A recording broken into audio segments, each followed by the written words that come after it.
आज हम पढ़ेंगे एरिया स्टडी अब्रोड में सूक्ष्मजीव, मित्र एवं शत्रु।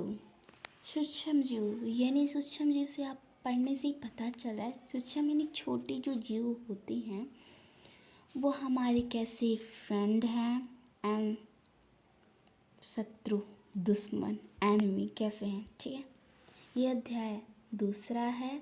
ठीक है, तो आपने अपने बुक में पढ़ा होगा, उसी का ये पूरा आपको उसमें से कुछ इम्पोर्टेंट पॉइंट्स आपको ये सारे दिखाते हैं। ठीक है, आपने क्या सीखा अभी तक आपने पढ़ा होगा, आपको सब पता होगा। सूक्ष्मजीव अत्यंत छोटे होते हैं तथा बिना सूक्ष्मदर्शी यंत्र की मदद से अकेली आंखों से दिखाई नहीं देते।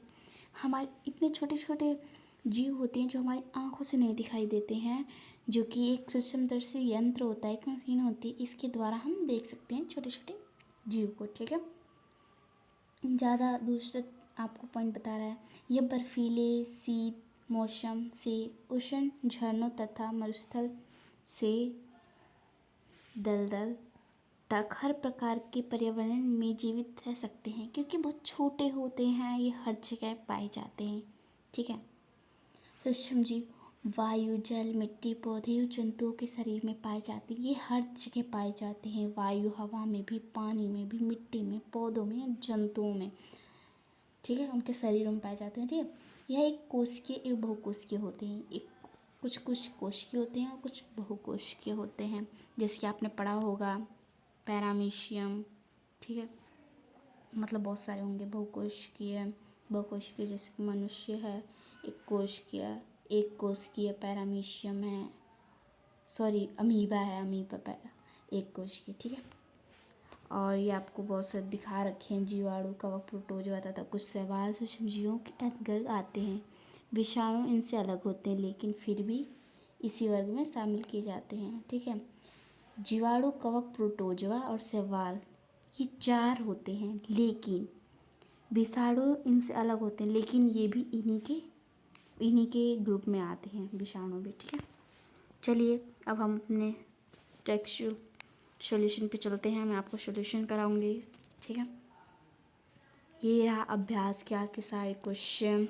पहला हमारे रिक्त स्थानों की पूर्ति कीजिए। ठीक है, पहला है क्या, सूक्ष्मजीवों को डैश की सहायता से देखा जा सकता है। जैसे कि मैंने आपको अभी ऊपर ही बताया, सूक्ष्मदर्शी यंत्र से हम देख सकते हैं। किसमें? सूक्ष्मदर्शी।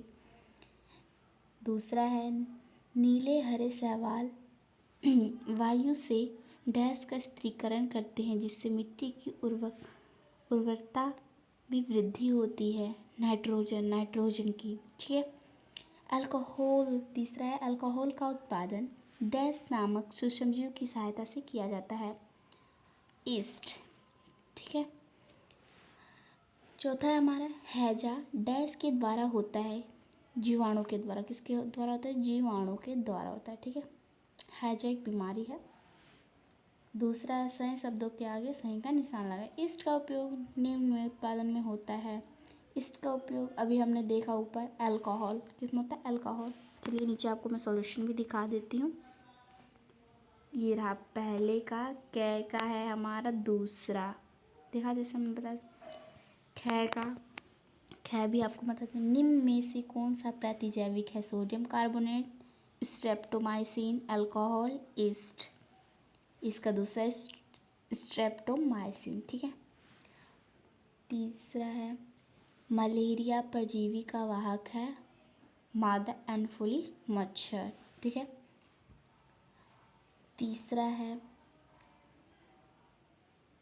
चौथा है संचरणीय रोगों का सबसे मुख्य कारण है घरेलू मक्खी।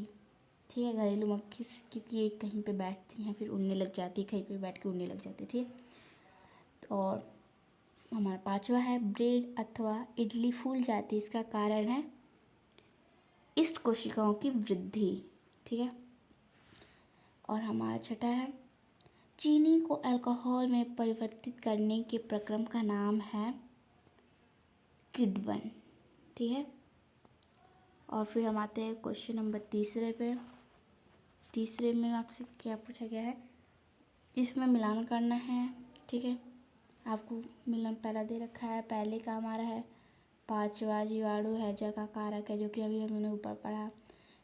राइजोबियम, जो कि नाइट्रोजन स्थिरीकरण, हाँ मैंने है। लैक्टोबैसिलस, दही का जमाना, ठीक है। ईस्ट, ब्रेड की बेकिंग, ठीक है। और एक प्रोटोजोआ का है, ये क्या बोलते हैं, मलेरिया का कारक। एक विषाणु चय का, ये है एड्स का कारक, ठीक है। ये भी एक बीमारी होती है, ठीक है। चौथा, क्वेश्चन नंबर चौथे पे आते हैं।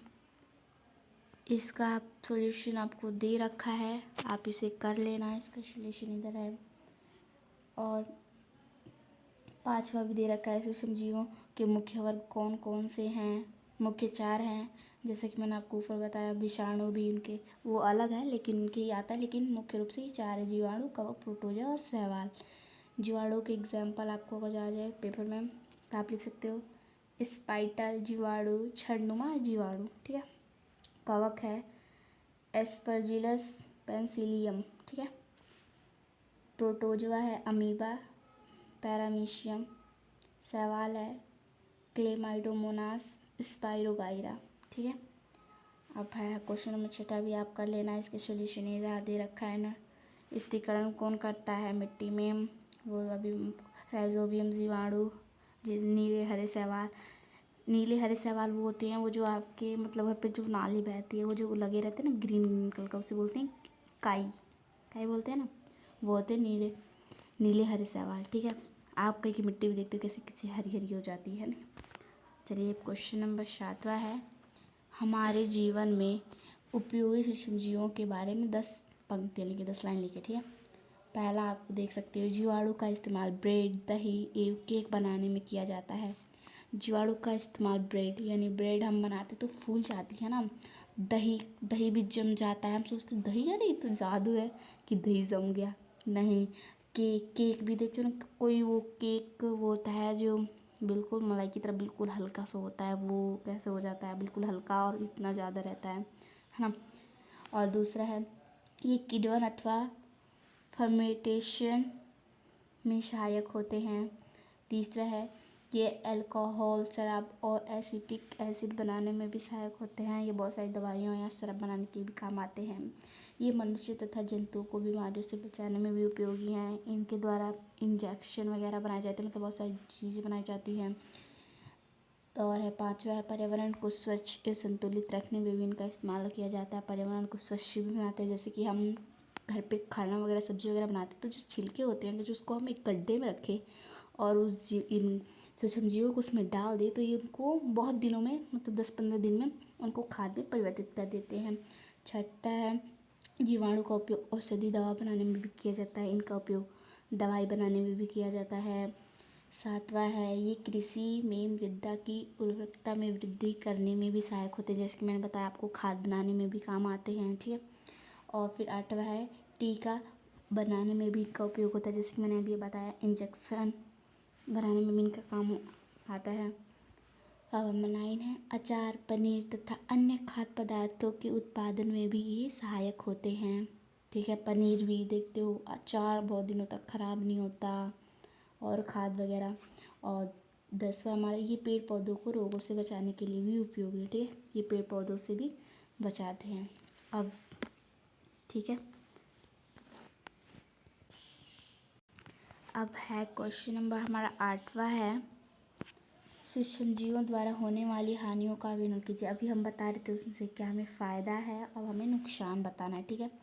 तो आपका पहला है कुछ जीवाणु पौधे एवं खाद्यों को नष्ट कर देते हैं। ये कुछ पौधों को भी नष्ट कर देते हैं और कुछ को बचा भी देते हैं, ठीक है। इससे एक हो गया हमारा। दूसरा है कुछ जीवाणु मनुष्य और पशुओं में रोग उत्पन्न कर देते हैं, जैसे कि आप देखते हो टाइफाइड हो जाती है, क्यों हो जाती है, छोटे हम कुछ चीज़ खा लेते हैं जो कि धीरे धीरे हमारे पेट में जाते रहते हैं, फिर वो ज़्यादा हो जाती है। इनकी वृद्धि बहुत जल्दी जल्दी होती है, पहले 1 रहेंगे, फिर 2 रहेंगे, फिर 3 4 5 6, मतलब वो एक जाएगा तो बहुत सारे ऐसे ऐसे फैल जाते हैं, ठीक है।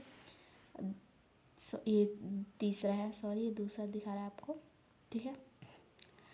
तीसरा है कुछ जीवाणु भूमि की नाइट्रेट को नाइट्रोजन में बदलकर भूमि की उपज शक्ति को कम कर देते हैं। चौथा है कुछ कवक पौधों को संक्रमित कर उनमें रोग उत्पन्न कर देते हैं। मतलब एक जैसे हमें देखो कोरोना वायरस जैसे आया था, एक को होता था दूसरे को जाता था, ऐसे ऐसे मतलब ये फैला देते हैं। ठीक है।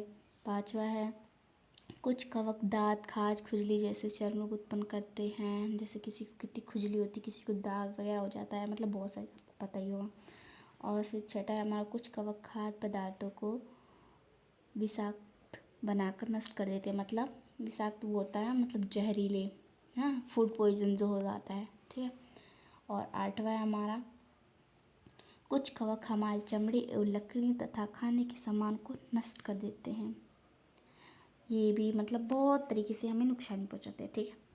अब हमसे 9 क्वेश्चन है प्रतिजैविक क्या है। प्रतिजैविक लेते समय कौन सी सावधानियां रखनी चाहिए। प्रतिजैविक की दवाई है। ठीक है। आपको ये दे रखा है। ठीक है।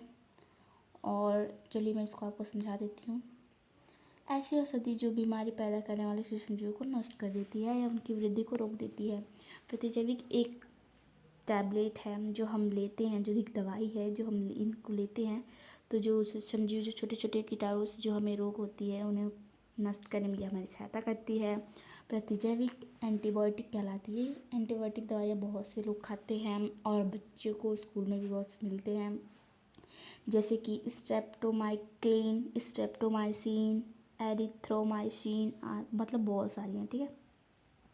हम लोगों को प्रतिजैविक दवाइयाँ डॉक्टर की सलाह पर लेनी चाहिए। हमें कोई भी कुछ भी दवाई खानी हो तो हमें पहले डॉक्टर से पूछ लेना चाहिए, नहीं तो किसी एक्सपर्ट से हमें पूछ लेना चाहिए। ठीक है। और उनका पूरा कोर्स भी करना चाहिए। अब हमें ये नहीं है कि आज खाया कल नहीं खाएंगे या सुबह खाया तो शाम को नहीं खाएंगे, ऐसा नहीं करना चाहिए। हमें इसका कोर्स पूरा करना चाहिए जैसे कि आपको एक्सपर्ट्स बताते हैं, डॉक्टर बताते हैं। अन्यथा अगली बार आवश्यकता पड़ने पर प्रतिजैविक दवाइयाँ उतनी असरदार नहीं होगी। अगर जो मान लो आप पहले खा रहे हो फिर अगली बार या दूसरी बार फिर से खाओगे तो उतना काम नहीं करेगा। ठीक है। तो बच्चों आपका चैप्टर इधर ही ख़त्म होता है। तो प्लीज़ अगर जो आपको अच्छा लगे तो प्लीज़ लाइक करना। ठीक है। और कमेंट करना आपको अगर जो कुछ भी डाउट हो रहा हो तो। ठीक है। और सब्सक्राइब करना। ठीक है। Thank you.